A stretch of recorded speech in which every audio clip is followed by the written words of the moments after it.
네, 이번에는 유가증권 두 번째 시간입니다.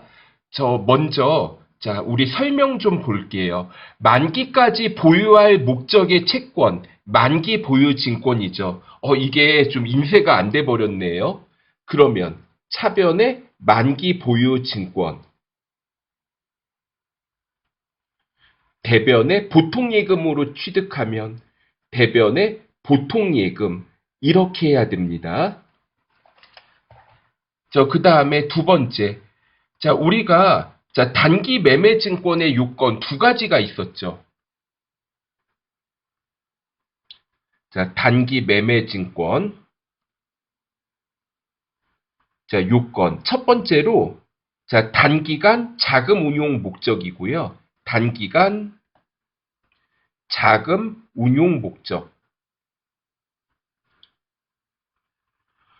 그 다음에 두 번째로 시장성. 이 두 가지를 모두 갖춰야 됩니다.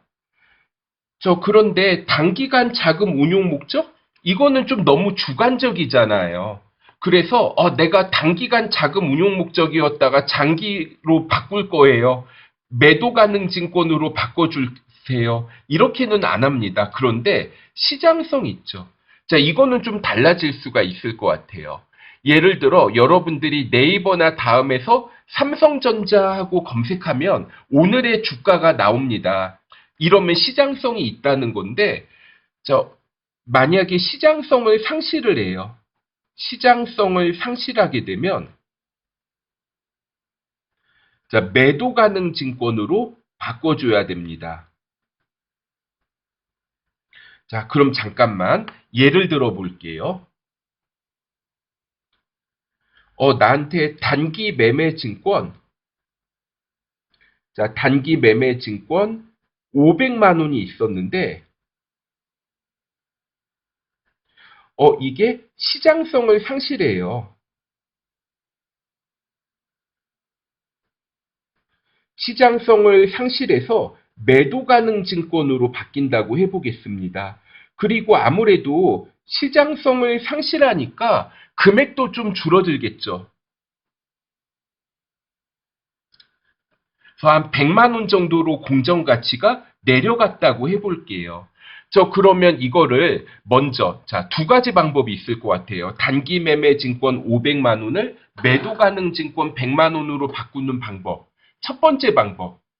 단기 매매 증권 평가 손실 400만 원을 인식한 다음에 그 다음에 매도 가능 증권으로 바꾸는 방법이 있을 것 같고, 아니면 매도 가능 증권으로 바꾼 다음에 그 다음에 이거를 단기 매매 증권으로 바꾸는 방법도 있을 것 같은데, 일단 결론부터 말씀드리자면 선평가 후 대체입니다.